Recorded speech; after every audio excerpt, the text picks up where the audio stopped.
Hi, I'm Maxim Agbim from the University of Bradford. I'm here today at African Stall in Leeds, where you can see the lovely African fabrics. Follow me on my journey as I interview 2 African designers to find out what African designs mean to them and what impact it has on the high street.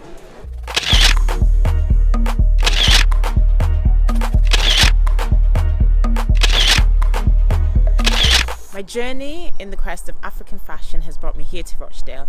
I'm going to interview 2 African designers, so come on, let's go.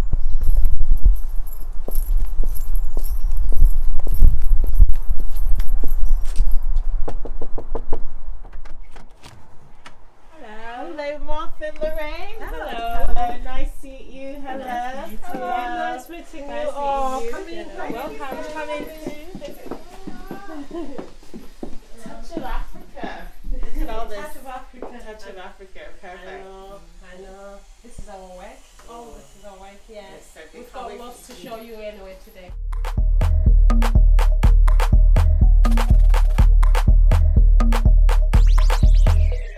I'm here with the lovely Martha from Maritz Fashion. Today we're just going to ask Martha a few stuff about her lovely fashion line that she has. I want to ask you, what made you get into fashion? Well, for a long time, I had been able to make clothes for myself and for my family and all. But at one stage, you know, you'd go to a wedding and you'd find people are wearing the same kind of clothes. So I decided to go into making clothes using the African fabric, so that people and myself as well would be, you know, unique when you go out. You only have you're the only one wearing that kind of clothes. What about your fabric? Because I've seen a lot of your fabric, the colors, the different patterns that go together. Like, where do you source your fabric from? Mainly I source it from Nigeria, and sometimes I get it from the internet, but mainly it's from Nigeria. I found out that some of your shoes, you made them in Nigeria. What made you choose Nigeria as a place? Because obviously you're from Zimbabwe yourself, so what made you choose Nigeria as a place to manufacture some of your things? I chose Nigeria because they are more versed in the African print. It's now that it's more in fashion that Zimbabweans are into it. So I found that in Nigeria, there were people more skilled to do the things like my bags and the shoes that I wanted, because they've been working with the fabric more than we have. What inspires your designs? Mainly it's the brightness and the vibrancy of the colors. In Zimbabwe we've got 2 seasons, so at the moment I'm still doing summery clothes but in the future I intend to try and mix the African print into winter clothes as well, and eventually I also, you know, would like to print my own fabric. And do my ready to wear in my own fabric. This is a top, just like similar to the one I've worn. So I've designed this so that people can wear them with jeans or skirts, especially the young girls. They don't want to wear a full African outfit. They'll just want to wear something African, but still be trendy as well. This is a jacket. I tried to formal jacket where you can wear with just a bit of African print, and it's linen, so it can be worn with anything. This is a pair of trousers. Oh, these are almost like culottes. Yes. These are gorgeous. Now this is what I'm talking about, guys. Look at that. Trousers as well for the people who, you know, young girls, and so I'm trying to cater for everyone. Yeah, this could go. Can you show us your favorite piece of this collection? All of them your favorite piece? Is there one particular? I like that. This top. On the mannequin. Oh, wow. And how long did this take you to make? Maybe 2 days. Really. Yeah. Wow. Just because I had to do the sewing of the beads on and things like that.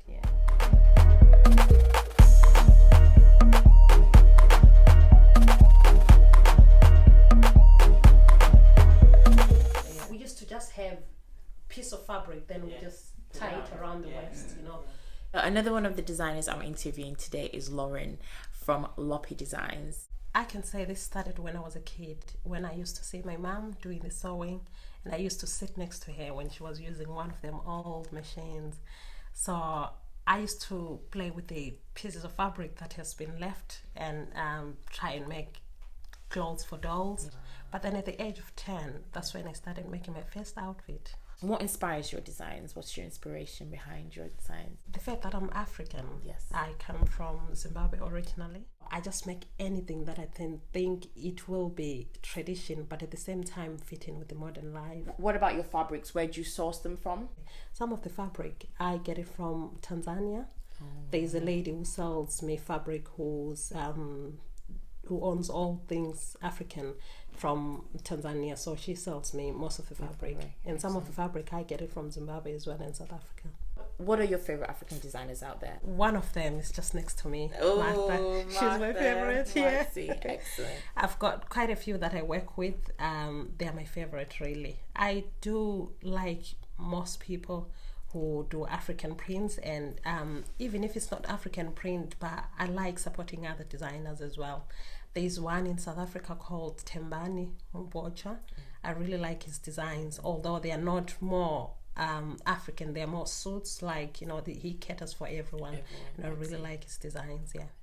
Recently, I've started working with a designer in Tanzania who's been making quite a few clothes of mine. Yeah. These are some of my best pieces. I can say I've made these two. They were more than two, actually. I've sold some of them. I've made them for Zimbabwe Fashion Showcase, and I've kept them. I didn't want to sell them to anyone. I mix different types of fabric depending on the design that I've chosen, and this is more like voile fabric. Yeah. Can you talk us through this? This looks like a flare skirt. Usually when I wear it for advertising, I wear it with a vest. Okay. Yeah, it will be summertime. Yeah. These bright colors, I use them for summertime. So I wear it with a vest, Excellent. depending on what the person really has decided to wear. Talk us through this dress, please. This is exactly what I'm wearing today. It's the same dress, Yes. and it's just a plain, simple dress with a zip at the side, and the sleeves are a bit longer. Usually we make shorter sleeves, but these are a bit longer. Like mine is a bit longer. I like something that covers a bit. Yeah, but this is one of my favorite as well. I think it's all about the colors, the vibrant colors that in the African fashion, in the African fabric as well. I think that's what attracts most people. I've seen the celebrities as well wearing African prints, and they were like, oh wow, so someone out there is representing. And I've seen some of the shops, they've started selling African fabric as well. There's lots of African people in different cities here, even London, Manchester as well. There's quite a few. There's quite a lot of African people. So when they bring whatever they wear, I think that attracts a lot of people. It's the multicultural world that we live in nowadays, I think. It makes me feel good. The fact that I'm African as well, I feel really good, when I see someone out there representing. African fashion is a way of expressing, well, for me, it's a way of expressing myself, of who I am and where I come from. The African print is now in vogue, as you say, because a lot of people are now willing to identify themselves with the print, and so it's more acceptable to wear colorful things than it was before. People were more restricted and more limited to just wearing gray or whatever is in style or whatever colors are for that season. But now people are more out there, more, I think they're freer and more liberal.